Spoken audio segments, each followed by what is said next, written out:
नमस्कार मित्रांनो, राज्य शासनाकडून चालवण्यात आलेल्या आणि चालवत असलेल्या शेतकऱ्यासाठी योजना महाडीबीटी मार्फत चालवल्या गेलेल्या असतात। बहुतांश योजना ह्या महाडीबीटी मार्फत चालवल्या गेल्याने यामध्ये निवड झालेल्या शेतकऱ्यांना आता 7/12 आणि 8 अपलोड करण्याची आवश्यकता नाही। कारण कृषी आयुक्त सूरज मांढरे यांनी दिलेल्या माहितीनुसार आता शासकीय योजना जे शेतकऱ्यासाठी आहेत त्यांना 7/12 आणि 8 हे अपलोड करण्याची आवश्यकता नाही। त्यांना फक्त एकच काम करावे लागणार आहे। त्यांना फक्त ॲग्रिस्टॅक योजनेमार्फत काढलेला शेतकरी ओळख क्रमांक हा द्यावा लागणार आहे। आतापर्यंत शेतकऱ्यांना कोणतीही योजना घेण्यासाठी 7/12, 8 यासारखी कागदपत्रे आणि इतर आधार कार्ड, बँक पासबुक इत्यादी आवश्यक कागदपत्रे लागत होती।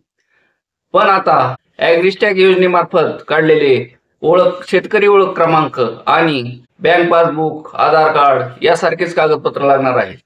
याशिवाय शेतीची कुठलीही कागदपत्रे देण्याची आवश्यकता नाही। आताच निवड झालेल्या शेतकऱ्यांना काही शेतकऱ्यांनी 7/12, 8 मध्ये काही त्रुटी आल्याने काही अर्ज नाकारले गेले होते।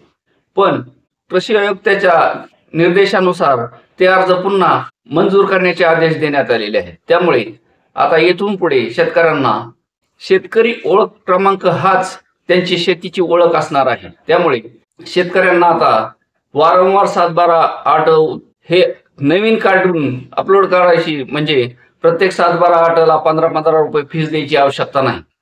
यामुळे ही प्रक्रिया एकदम सोपी आणि सुलभ झालेली आहे। राज्य शासनाकडून महाडीबीटी पोर्टलवर सतत काही ना काही प्रकारच्या योजना चालू असतात।